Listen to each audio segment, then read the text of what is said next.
अभी तक की बड़ी खबर में आप सबों का स्वागत है और मैं हूं संतोष सिंह। और आज इस बड़ी खबर की शुरुआत करते हैं डॉक्टर के हड़ताल का। जी हां, बिहार के जूनियर डॉक्टर, जितने मेडिकल कॉलेज हैं बिहार के, जहां जूनियर डॉक्टर तैनात हैं, वो तमाम जूनियर डॉक्टर आज हड़ताल पे हैं और ये हड़ताल अनिश्चित काल के लिए है। वजह की बात अगर हम करें तो वजह है स्टाइपेंड।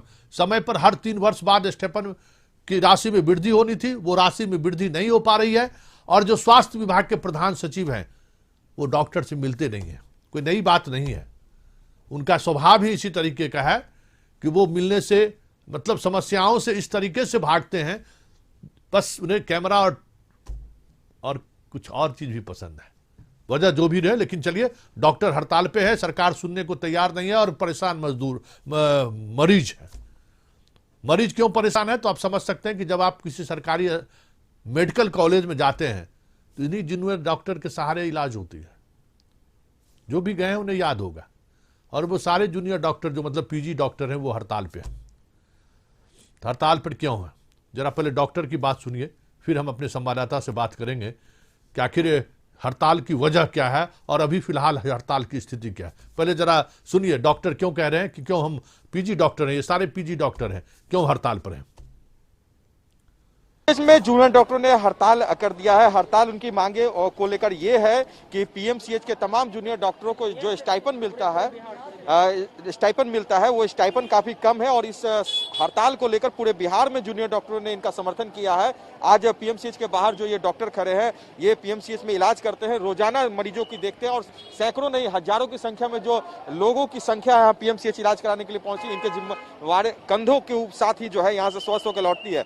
हमारी होती है तो हमारे कंधों पे जो जिम्मेवारी है, सरकार को ये भी समझना चाहिए कि हम ऐसे ही नहीं चल रहा है हमारा घर या फिर जो भी है। हम अगर काम कर रहे हैं तो कम से कम उसके हिसाब से हमारी सैलरी या स्टाइपेंड जो हमें मिलती है वो होनी चाहिए। और वो अभी हमारे काम के हिसाब से बहुत कम है। और 3 साल में हर साल जो मतलब 3 साल में बढ़ाने का वो चल रहा है, वो अभी तक बस पेपर वर्क हो रहा है, ऐसा कोई ऑफिस मतलब हम लोगों को मिल नहीं रहा है। इसलिए हम ये अनिश्चितकाल स्ट्राइक पे है। चलिए, अनिश्चितकाल स्ट्राइक पर हैं और जो 3 साल पर रिवीजन होना चाहिए था, जो बढ़ना चाहिए था स्टाइपेंड, वो नहीं बढ़ा हुआ है। हरिंद्र जी थे जो इस पूरे को लीड कर रहे हैं। सर, एक बहुत महत्वपूर्ण जिम्मेवारी आप लोगों के कंधे पर है और कोविड का समय, ठंड भी बहुत बढ़ी हुई है, तो मरीजों की संख्या अभी बढ़ जाती है। तो इस दौरान कितने दिनों तक की आपकी स्ट्राइक रहेगी? क्या कुछ आश्वासन अभी मिला गवर्नमेंट से? कोविड का ड्यूटी पहले की तरह अभी भी चल रहा है, ठीक है। कोविड कोई प्रभावित नहीं हुआ है और हम लोग का डिमांड जब तक पूरा नहीं होगा तब तक हम लोग अनिश्चितकालीन हड़ताल पे हैं। कोई मांग आप लोगों ने रखा है गवर्नमेंट की तरफ से? कोई इस पर नहीं, अभी तक कोई रिस्पांस नहीं आया है गवर्नमेंट प्रशासन की तरफ से कोई आश्वासन आपको? नहीं, अभी तक नहीं है कुछ। कब तक आप लोग उम्मीद कर रहे हैं? अनिश्चितकालीन तो आप कह रहे हैं, मगर कोई अल्टीमेटम देंगे कि इससे के बाद भी कुछ नहीं? जब तक बात नहीं होगी, जब तक कागज पर लिख के नहीं आएगा वहाँ से, तब तक हम लोग का हड़ताल रहेगा। कागज? हाँ, सचिव से मुलाकात करने को लेकर, प्रधान सचिव से मुलाकात करने को लेकर, क्योंकि प्रत्यय अमृत बनाए गए हैं। बताया जा रहा है कि प्रधान सचिव हैं, बहुत मैनेज करके अस्पतालों को चला रहे हैं, इलाज में बेहतर व्यवस्था। उसके लिए हम लोग बहुत बार मिल चुके हैं। ये देखिए, लेटेस्ट लिखा हुआ है 14 दिसंबर 2020, ठीक है। ये लेटर दिया गया है प्रधान सचिव को। उसके बाद हम लोग गए हैं 21 तारीख को, उसके पहले भी गए हैं। ये देखिए 17 अगस्त को गए हैं। ये सारी उन्हीं मांगों को लेकर के गए हुए हैं। बार हम लोग 14, 17, 21 यानी 3 बार। देखिए, उससे पहले ये फिर आपका 21 अगस्त हो गया। 18 अगस्त को भी मिले थे हम लोग। ये बिहार सरकार का संकल्प है। ये देखिए, 1/1 2017 से फंक्शनल है और यहाँ पर देखिए प्रत्येक 3 साल पर रिवाइज किया जाना है। उस हिसाब से जनवरी 20 में होना चाहिए था, लेकिन अभी तक नहीं हुआ है। ये नहीं हुआ। प्रधान सचिव से मिल भी रहे हैं, तो क्या लापरवाही मान रहे गवर्नमेंट की? क्योंकि आप लोग मजबूर होके जो भी हो वो लोग समझे, उसमें हमको कुछ नहीं बोलना है। हमको सिर्फ मेरा बढ़ा हुआ अधिकार है, मिलना चाहिए। तब तक काम पर वापस, तब तक काम हम लोग वापस नहीं। जो संख्या पीएमसीएच में मरीजों की पहुंचने की होती है 3 से 4 हजार रोजाना होती है। डॉक्टरों की संख्या इतनी नहीं है कि रेगुलर जो अस्थायी डॉक्टर यहाँ पर है वो सिर्फ ट्रीटमेंट करे और देख रेख करे, तो मरीजों की संख्या को देखकर जो कहा जाता है उन्हें इलाज किया जा सके। मगर इस स्थिति में सरकार से इन्होंने कई बार मुलाकात की, इन्होंने ज्ञापन भी दिया, ज्ञापन की प्रतिलिपि भी हमें दिखाई। 3 से 4 बार का इनका ज्ञापन है। प्रधान सचिव को लेकर इन्होंने ज्ञापन दिया था, मुलाकात भी की, मगर कोई आश्वासन नहीं। फिलहाल क्या स्थिति है? सुबह से लगातार डॉक्टर हड़ताल पे हैं, क्या स्थिति है, अद्यतन क्या स्थिति है, जानने के लिए हम सीधे चलते हैं गौतम के पास। गौतम, डॉक्टर हड़ताल पे हैं और आप भी पीएमसीएच कवर करते हैं, जूनियर डॉक्टर के बगैर, पीजी डॉक्टर के बगैर इस तरह के मेडिकल कॉलेज के अस्पताल का कोई मतलब नहीं है। हड़ताल कितना प्रभावी है? अभी 12 घंटे होने को है हड़ताल पे, जब से देर रात से वो लोग हड़ताल पे हैं और अब 12 घंटे से अधिक समय हो गया है। सरकार की तरफ से कोई वार्ता के लिए कोई तैयार है या नहीं है? अगर हमारे सवाल गौतम तक पहुंच रहा हो तो हम चाहेंगे कि गौतम एक बार फिर से गौतम को जुड़ रहा है। और गौतम, सरकार की तरफ से कोई पहल हुई है कि नहीं? बातचीत के लिए कोई पहल हुई है?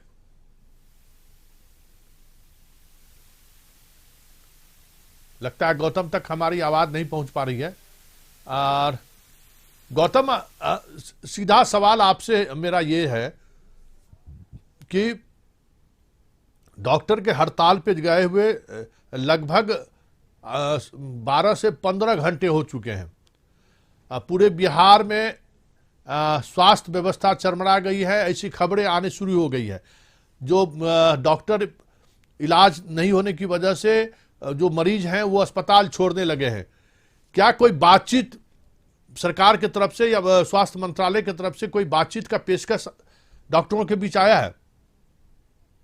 पेशकश नहीं आई है। देखिए, सरकार की तरफ से और प्रधान सचिव तक ये बात पहुंचना और वहां से कोई इस पर आश्वासन ना मिलना, जिसके बाद डॉक्टरों ने आज हड़ताल कर दिया। देखिए, अगस्त से जो है उनका ये पूरा मेमोरेंडम लेकर वो डॉक्टर प्रधान सचिव के पास जा रहे थे। बजाबते रिसीविंग उन्होंने दिखाया। आज अपने साथ उन्होंने रिसीविंग भी रखा था कि प्रधान सचिव से हमारी मुलाकात हुई है। 1-2 मुलाकात नहीं, कई मुलाकातें जो हुई है उसमें उन्होंने रिसीविंग लेटर जो है वो रखा था। पत्र ज्ञापन जो उन्होंने सौंपा है प्रधान सचिव को कि जो उनकी मांग है जेन्युइन मांग है। 3 साल पर जो कहा जाता है कि स्टाइपेंड रिवीजन का जो प्रावधान सरकार ने खुद तय किया है, उस प्रावधान को जनवरी में ही लागू हो जाना चाहिए। कोरोना संक्रमण काल में डॉक्टरों ने जिस तरह से काम किए, पूरे देश में ही उनकी सराहना हुई है। प्रधानमंत्री उन्हें कोरोना वॉरियर के नाम से उन्होंने उनको पुकारा है। तो कहीं ना कहीं इस तरह से डॉक्टरों की तरफ से अगर काम किया जा रहा है और वो कई बार इस मामले को लेकर कई बार प्रधान सचिव के स्तर से, यानी इससे ऊपर कोई पद नहीं होता। प्रधान सचिव तमाम तरह के जो समस्या है या जो भी जो कहा जाता है कि जो समस्या का समाधान होगा उन्हीं के स्तर से होता है। फैसले होते मुख्यमंत्री तक ही अगर बात पहुंचानी तो उनके स्तर से सीधे बात पहुंच सकती है। मगर सरकार ने पहले से प्रावधान कर रखा है 3 साल में रिवीजन जो होना है उनका स्टाइपेंड का, मगर अभी तक रिवीजन नहीं हुआ है, जिस कारण से उन्होंने कई बार मुलाकात की प्रधान सचिव से और उन्होंने ये साफ कहा कि जब हम जाते तो मुलाकात करने के लिए भी हमें समय नहीं दिया जाता है। काफी जो रवैया प्रधान सचिव का उन्होंने बताया कि जो रवैया उनके साथ व्यवहार जो किया गया उनके मुलाकात के दौरान वो सही नहीं था, जिस कारण से अंतिम रूप से आज हम उन्होंने फैसला लिया है। स्वास्थ्य विभाग के प्रधान सचिव के एटीट्यूड को हम भी समझ सकते हैं कि वो किस तरीके से इस तरह के आंदोलन को टैकल करते हैं।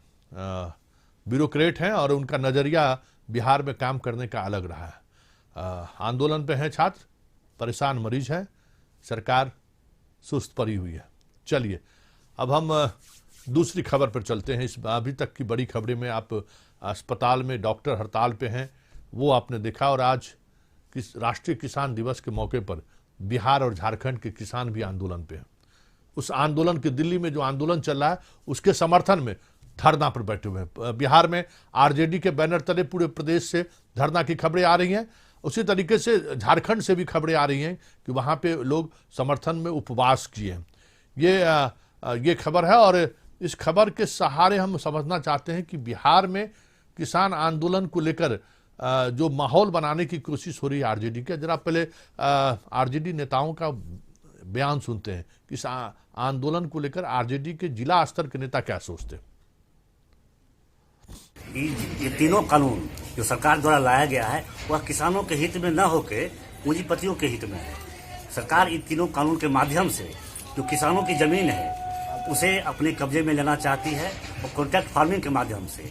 तो दूसरा कानून है वह अनाज का भंडारण करना चाहती है। हमारा मांग है कि पहले आप तीनों कानून को वापस लें और आप जो ये अर्थव्यवस्था जो पूंजीपतियों के हाथों में देना चाहते हैं इसे पूंजीपतियों के हाथों में न देके जो देश की आबादी 70% आबादी जो कि कृषक हैं या किसानों पर आधारित है, आप इनके बारे में सोचें। चलिए अब जरा तेजस्वी भी इस पर अपनी राय आज रखें प्रेस कॉन्फ्रेंस में, जरा इनको भी सुनते हैं। निचले पैदान जहां किसान परिवार का आय जो है लगभग 3500 रुपए। बगल का अगर झारखंड अगर आप देखें तो वो बिहार से ज्यादा है। क्या ये सच नहीं है कि जो आज पंजाब में, हरियाणा में जो मजदूरी कर रहे हैं वो बिहार के किसान हैं? क्या ये सच नहीं है कि बिहार के किसान जो है मजदूर बन गए? आखिर इसका कारण क्या है? आज हम लोग अगर बिहार की बात करें तो किसान जो है मजदूर बन गया।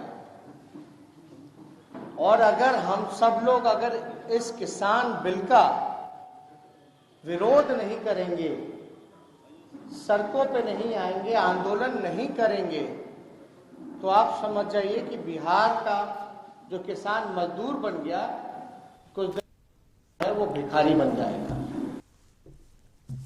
जी हाँ, आज प्रेस कॉन्फ्रेंस के माध्यम से तेजस्वी ने कहा कि बिहार के किसानों का हाल क्या है, वो मजदूर बन जाएंगे। मजदूर बन जाएंगे नहीं, मजदूर बन चुके हैं।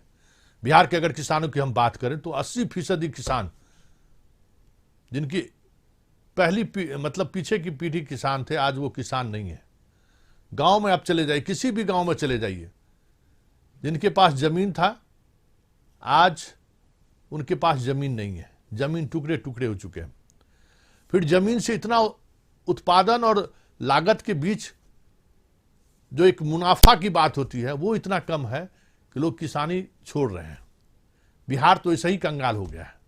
हम आंकड़ों में भले ही पूरे देश में आलू पैदा करने में नंबर 1 है, गेहूं पैदा करने में नंबर 1 है, मक्का भी पैदा कर लेते हैं, लेकिन हालात ये है कि आज से 20 साल पहले जो बिहार के किसानों की स्थिति थी उसकी अगर तुलना करें आज के किसानों से तो उससे एक बेहतर है पान का दुकान चलाने वाला व्यक्ति।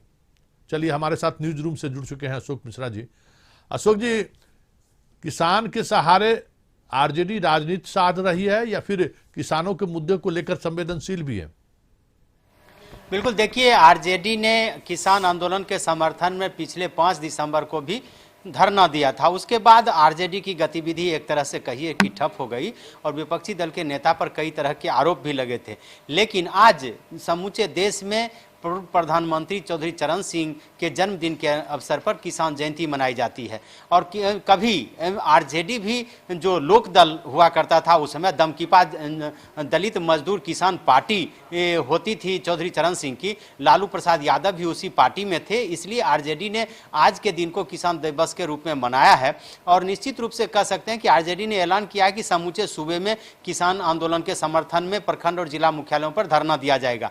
प्रदेश कार्यालय में भी आरजेडी ने और तेजस्वी ने चौधरी चरण सिंह के फूलों पर माल्यार्पण किया।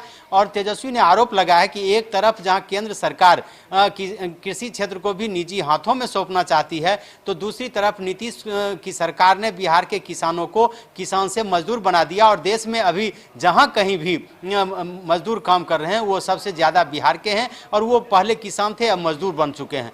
तो तेजस्वी ने आरोप लगाया और तेजस्वी ने सिर्फ एक बात कही है जो महत्वपूर्ण है कि अगर केंद्र सरकार या राज्य सरकार चाहती है कि किसानों के मुद्दे को लेकर के तो जो एमएसपी है उसको लीगलाइज करे, यानी कि उसको कानूनी रूप से दे कि एमएसपी से कम कीमत पर किसानों का अनाज नहीं बिकेगा और उनका अनाज लेने की व्यवस्था सरकार करे। लेकिन जो अभी हालात हैं उस हालात को आप देख करके आप कह सकते हैं कि किसानों के समर्थन में आंदोलन हो रहे हैं, राजनीतिक पार्टियां आंदोलन कर रही हैं, लेकिन बिहार में जो आंदोलन का प्रभाव देखना चाहिए वो प्रभाव अभी तक नहीं दिख पाया है। हालांकि दिल्ली से जो किसानों का शिष्टमंडल समर्थन मांगने आया है उसके बाद अब बिहार के जो किसान नेता हैं या राजनीतिक पार्टियां हैं वो क्या कदम उठाती हैं यह देखना है। लेकिन फिलहाल कह सकते हैं कि आरजेडी ने किसानों का नैतिक समर्थन दिया है, फिर सड़क पर उतरने की अभी उन्होंने कोई बात नहीं कही है। 29 दिसंबर को वामपंथी दलों के किसान संगठनों का राजभवन मार्च है। हालांकि तेजस्वी ने कहा कि उस मार्च को हमारा पूरा समर्थन है और हम आंदोलन के साथ हैं, आंदोलन के साथ रहेंगे। लेकिन अभी कह सकते हैं कि एक सांकेतिक समर्थन, नैतिक समर्थन ही आरजेडी दे रही है। आरजेडी किसानों के पक्ष में सड़क पर उतनी मजबूती से अभी तक नहीं उतर पाई है जिस तरह से एक विपक्षी दल के नेता के रूप में, एक विपक्षी दल के रूप में आरजेडी की भूमिका होनी चाहिए। जी चलिए, बहुत बहुत धन्यवाद अशोक जी। जो एक नेता प्रतिपक्ष की भूमिका होनी चाहिए, कहा भी यही जा रहा है कि इस आंदोलन को लेकर जो खास बातें सामने आनी चाहिए थी, विपक्ष को लीड करना चाहिए था, वो नहीं हो पा रहा है। चलिए अब हम दूसरी खबर पर चलते हैं, मुलाकात के मायने। जी हाँ, आज बिहार के डिप्टी सीएम देव, दोनों आज राष्ट्रपति से मुलाकात हुई है उनकी। इस मुलाकात की मायने क्या है? क्या ये औपचारिक मुलाकात है या इस मुलाकात के सहारे कुछ संदेश देने की कोशिश है? एक साफ संकेत ये है, इस मुलाकात के सहारे ये दिखाने की कोशिश हो रही है कि बिहार में इस बार जो एनडीए गठबंधन की सरकार है, उस सरकार में बीजेपी पूरी मजबूती के साथ फ्रंट फुट पर खेल रही है और उसको भुना भी रही है। राष्ट्रपति से मिलना, प्रधानमंत्री से भी इनकी मुलाकात होगी, तो ये एक कहीं न कहीं ये दिखाने की कोशिश हो रही है कि बिहार में नीतीश कुमार की नहीं, बीजेपी की सरकार है। और उसी कह सकते हैं कि मिजाज में के तहत ये मुलाकात को देखा जा रहा है। चलिए, हमारे साथ न्यूज रूम से अशोक मिश्रा जी जुड़ गए हैं। अशोक मिश्रा जी, आपको क्या लगता है, राष्ट्रपति से मिलना, दोनों उप मुख्यमंत्री का मिलना, ये औपचारिक मुलाकात है, कहा भी जा सकता है कि औपचारिक मुलाकात है, लेकिन इस मुलाकात के सहारे कुछ संदेश देने की भी कोशिश हो रही है कि ये बिल्कुल, ये 2005 और 10 वाली बीजेपी नहीं है, ये 2020 वाली बीजेपी है। क्या लगता है आपको? बिल्कुल, देखिए, सुशील मोदी के हटने के बाद 2 नंबर पर जो उप मुख्यमंत्री की कमान जिन्होंने संभाली है, तारकिशोर प्रसाद, वह भी सुशील मोदी की तरह भूमिका में दिखना चाहते हैं, दिखाना चाहते हैं। हालांकि इस बार बीजेपी की भूमिका बढ़ी हुई है, बीजेपी बड़े भाई की भूमिका में है और उसके सामने एक बिल्कुल छोटे भाई की भूमिका में अभी नीतीश कुमार हैं। तो ऐसी परिस्थिति में बड़े भाई की जो भूमिका होती है, प्रदेश के लिए वह भूमिका क्या होनी चाहिए, यह बीजेपी दिखाने का प्रयास कर रही है। और खास करके तारकिशोर प्रसाद की बात अगर आप करें तो जब से उन्होंने उप मुख्यमंत्री का पद संभाला है, उनके ट्विटर को देखिए, उनके फेसबुक को देखिए या उनके सोशल मीडिया को देखिए, ठीक सुशील मोदी के पैटर्न पर वो भी चल रहे हैं। तो निश्चित रूप से कह सकते हैं कि वो यह दिखाना चाहते हैं कि जो कयास लगाए जा रहे थे कि बीजेपी में नंबर 2 कौन, नंबर 1 कौन, नीतीश के साथ कैसा होगा तालमेल, तो ये तारकिशोर प्रसाद दिखाना चाह रहे हैं। एक तरफ वो नीतीश के साथ मीटिंग में भी रहते हैं और दूसरी तरफ अब भी राष्ट्रपति से जाकर के मिलते हैं, या प्रधानमंत्री को जो अमेरिका की तरफ से अवार्ड मिला है वो उस पर भी वो ट्वीट करते हैं। प्रधानमंत्री का जो 25 तारीख को किसान सम्मेलन है उसमें भी शिरकत करने की बात करते हैं। तो बीजेपी यह दिखाना चाहती है कि राज्य की जनता ने जो उस पर भरोसा दिखाया है, उसके कंधे पर जो जवाबदेही है, खास करके सरकार चलाने की जवाबदेही और विकास की जवाबदेही, इन दोनों को साथ लेकर के बीजेपी के नेता यह दिखाने की कोशिश कर रहे हैं। और चूंकि स्टेट कैबिनेट में तारकिशोर प्रसाद और रेणु कुमारी जैसे उप मुख्यमंत्री हैं, तो इन दोनों नेताओं के द्वारा यह बार बार दिखाया जा रहा है कि जो जिम्मेवारी हमें मिल रही है, भले ही डबल इंजन की सरकार हो, एक इंजन नरेंद्र मोदी है तो दूसरे नीतीश कुमार हैं, लेकिन अगर गार्ड के रूप में ही हमारी जो भूमिका है बीजेपी के अन्य नेताओं की, उसको हम बरकरार, इस बार हम एहसास कराएंगे सरकार के सहारे भी और जो प्रचार तंत्र है उसके सहारे भी। तो ये मुलाकात ऐसे ही नहीं है, कुछ न कुछ मायने हैं और जिन मायनों पर हमने चर्चा की है। चलिए, इस बड़ी खबर को हम जारी रखते हैं, लेकिन एक पहले छोटा सा ब्रेक ले लेते हैं।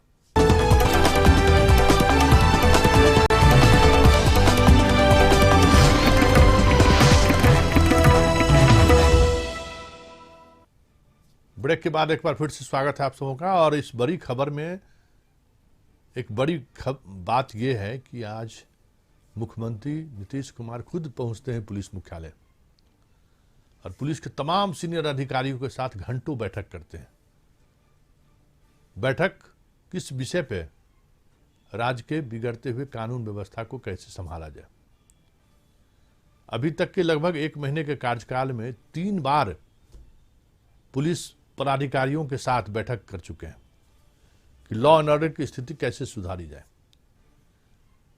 इन सब मीटिंग का सकारात्मक चीजें सामने नहीं आने के बाद आज सीएम खुद पहुंचते हैं पुलिस मुख्यालय एक गृह मंत्री के रूप में, और वो अपने चैम्बर में बैठते हैं और अधिकारियों के साथ लंबी लगभग 2 घंटे से अधिक समय तक वो बातचीत करते हैं।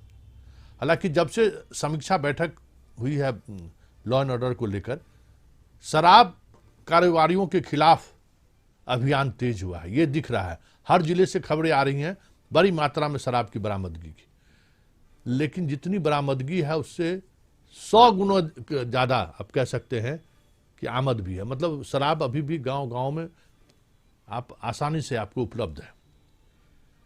पुलिस के बूते शराब माफिया पर कार्रवाई करना ये अभी भी समझ से परे है, कि जबकि एक अलग डिपार्टमेंट है, उस डिपार्टमेंट के सहारे हमें लगता है कि कार्रवाई होनी चाहिए थी। मद्य निषेध विभाग का अपना एक अलग डिपार्टमेंट है, उनकी अपनी एक पुलिस है। उनको मजबूत करने के बजाय पुलिस से इस तरह का काम कराना, हमें लगता है कि लॉ एंड ऑर्डर को लेकर भी समस्याएं खड़ी हुई है। उसके पीछे भी बड़ी वजह यही है कि पुलिस, जिला पुलिस का थाने स्तर तक 90% उसकी एनर्जी शराब माफिया को बचाने, पकड़ने और बेचवाने में जा रहा है। ये साफ कहीं भी किसी इलाके में आप जाइए आपको ये स्थिति देखने को मिलेगा। चलिए, इस बैठक के बाद सीएम ने मीडिया को क्या कहा है जरा पहले ये सुन लेते हैं, फिर हम अपने संवाददाता के पास जाएंगे और समझने की कोशिश करेंगे कि क्या मर्जी है बोलता है। आप सबको पता है कि कितना ज्यादा बिहार के कानून व्यवस्था पर, अपराध नियंत्रण पर किस तरह से कितनी बातें हो रही है, किस तरह से काम हो रहा है। ऑलरेडी हम पूरे गृह मंत्रालय, गृह विभाग के साथ और सब पुलिस विभाग के विभिन्न जो इसके अंश हैं उनके साथ बातचीत। आज हम खास तौर पर आए थे, आपको ये मालूम है यहाँ पर जब इस भवन का निर्माण कराया गया, पुलिस मुख्यालय है और आपदा प्रबंधन का काम है, सरदार पटेल भवन के रूप में जाना जाता है। तो पहले भी कुछ कार्यक्रम के सिलसिले में आए हैं, आज हम जानबूझ करके आए हैं और हम कोशिश करेंगे कि आते रहें कई बार। ऐसा तो संभव नहीं है कि हर रोज आए या हर सप्ताह आए, लेकिन आते रहेंगे। और आज भी आकर के कई विषयों पर हमने यहाँ पर चर्चा की है, इन लोगों का प्रेजेंटेशन था। कि हम एक बार अगर लॉ एंड ऑर्डर पर पूरी बात कर चुके हैं तो उसको वहीं तक छोड़ करके नहीं जाएंगे। एक एक आस्पेक्ट का डिटेल सर्वेक्षण कर रहे हैं और एक एक चीज को देख रहे हैं। और बिहार की स्थिति निश्चित रूप से यहाँ के पुलिस बल के द्वारा इम्प्रूव किया जाएगा होता है, लेकिन सब चीज के बारे में पूरी बातचीत हो रही है और एक एक चीज की चर्चा। चलिए, सीएम को भरोसा है कि पटरी पर आएगी बिहार की कानून व्यवस्था, गवर्नेंस, सुशासन लागू होगा, सुशासन का प्रभाव दिखेगा, ये भरोसा उनको है। देखिए आगे आगे होता है क्या। लगातार ये चौथी मीटिंग आप कह सकते हैं पुलिस अधिकारियों के साथ सीएम की रही है, और क्या होता है ये समझने बहुत मुश्किल है अभी कहना, क्योंकि कमांड ऑफ कंट्रोल जिनके हाथ में सरकार ने दी है, वो कमांड एंड कंट्रोल के जो सर्वोच्च पद पर जो वैसे अधिकारी हैं, उनकी जो अपनी छवि रही है बिहार में, वो छवि, क्योंकि सब कुछ इकबाल पर ही चलता है, हर जगह पुलिस खड़ी नहीं हो सकती है, वो छवि ऐसी नहीं है जिसके सहारे बिहार में वो एक बार फिर से गवर्नेंस या लॉ एंड ऑर्डर को स्थापित कर सके। चलिए, हमारे साथ मरगूब आलम जुड़ चुके हैं। मरगूब आलम, क्या रहा बैठक, बेनतीजा या कुछ प्रभाव भी दिखेगा? संतोष जी, निश्चित तौर पर एक गृह मंत्री के तौर पर पहली बार शायद अपने कार्यकाल में प्रशासनिक दौरे पर आप कह सकते हैं पिछले 3 घंटों से लगातार वो रिव्यू मीटिंग कर रहे थे। डीजीपी, अपर मुख्य सचिव आमिर सुबहानी के साथ कंचन कुमार जो उनके प्रधान सचिव हैं और सभी विंग के एडीजी मौजूद थे, डीजी मौजूद थे। लेकिन अब इस पूरे बाइट में संतोष जी आप 1-1.5 लाइन का एक बाइट आप सुनेंगे तब तो लग जाएगा कि नीतीश कुमार ने क्लियर कट ये स्वीकार कर लिया है कि फिलहाल अभी बिहार में कानून व्यवस्था की स्थिति अच्छी नहीं है।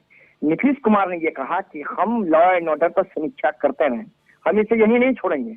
हमने आज कई एक्सपेक्ट पर बातचीत की, हमने कई पहलू पर आज गंभीर चर्चा की, हमने निर्देशित किया है।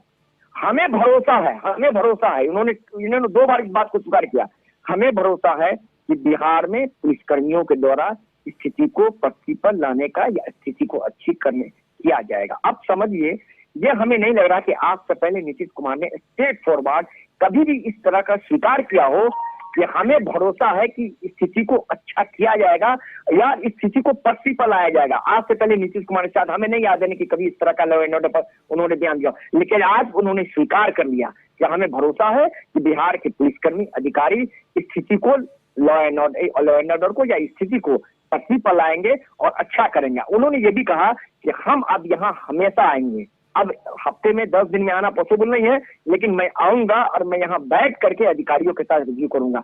उन्होंने स्पष्ट तौर पर यह भी कहा संतोष जी कि हर बड़ी या छोटी घटनाओं का मैं खुद मॉनिटरिंग कर रहा हूं और अधिकारियों से पूरे मामले में जानकारी ले रहा हूं। तो कहीं ना कहीं एक गृह मंत्री के तौर पर वो आज पुलिस मुख्यालय में आकर के उन्होंने अधिकारियों को एक संदेश दे दिया है कि अब आप अलर्ट हो जाइए, सारे संसाधन आपके पास है, लेकिन उसके बावजूद अगर हालात नहीं सुधरे तो निश्चित तौर पर, चूंकि एक मुख्यमंत्री जब स्वीकार कर रहे हैं कि स्थिति वैसी नहीं है। चलिए मरगूब, बहुत बहुत धन्यवाद। और अब इस बड़ी खबर के इस खास बुलेटिन को अब हम समाप्त करते हैं, लेकिन चीजों को समझिए, कोशिश बहुत चल रही है कि किसी तरीके से लॉ एंड ऑर्डर को पटरी पर लाया जाए। ये ऐसा नहीं है कि नीतीश कुमार इस तरह की कोशिश बेमन करते हैं, पूरी ईमानदारी के साथ इस कोशिश पर लगे हुए हैं, लेकिन जिन पुलिस के सहारे ये इसको अंजाम तक पहुंचाना है, ये काफ़ी मुश्किल होता जा रहा है। चलिए अब हम झारखंड की एक खबर पर जाते हैं कि आज मुख्यमंत्री कंबल बांटने के लिए गरीबों के बीच पहुंचते हैं कि स्कूल के संस्था के द्वारा। और झारखंड के मुख्यमंत्री इस मौके पर उन्होंने कहा कि बहुत जिस तरीके की सर्द भरी रातें हैं, ऐसे में हर व्यक्ति तक सरकार की योजनाएं पहुंचे, ये हमारी कोशिश रहेगी।